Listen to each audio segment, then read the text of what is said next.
I mean, look, this is just coming back to where this conversation started after the press conference. I hear what Sanjay is saying about Tony Fauci giving, a little bit more wiggle room than others. But if you look at the big picture, this was remarkable from the President of the United States. This is a nonpartisan. This is an important thing to note and to applaud from an American standpoint, from a human standpoint. He is being the kind of leader that people need, at least in tone today and yesterday, in tone that people need and want and yearn for in times of crisis and uncertainty. When a CNN political analyst, that was Donna Bash at CNN, is saying the president's leadership is needed right now and he's doing a good job, and I mean this in all honesty, it's serious.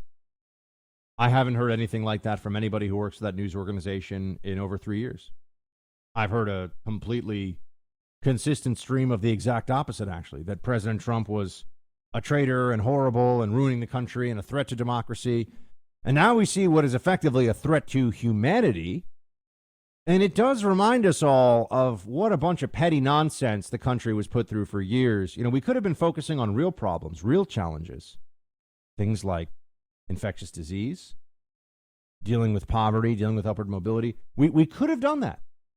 That could have been where the media's attention was. But no, instead, it was just a steady stream of Trump hatred. They do bear responsibility, not just for crying wolf, which certainly slowed some of the recognition that the country had about the severity of this, because the media says everything Trump does is horrible. And they say any challenge that Trump faces, he's not up to. So that affected the analysis that many of us did on whether or not this should be taken as the pandemic, or expected to be the pandemic that it is.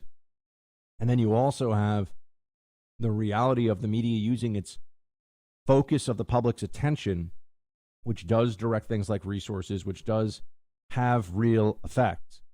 That focus of the public's attention that could have been put to productive use, but instead was put to anti-Trump derangement purposes that were a complete waste of everybody's time. A total, utter, shocking waste.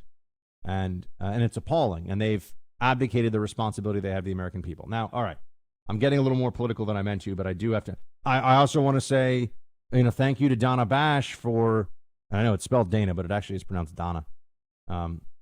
Thank you to Donna Bash for being honest about the situation. People need honesty right now. We need truth. We don't need partisan hacks. We don't need people that are trying to score cheap points.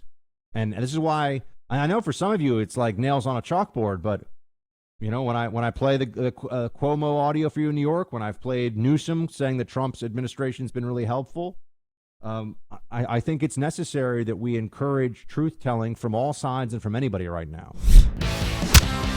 Hey, Team Buck, thank you so much for watching The First on YouTube. If you like this video, please click that little thumbs up button so then it will log as liked. And also, if you want to see more great content from The First, please click subscribe.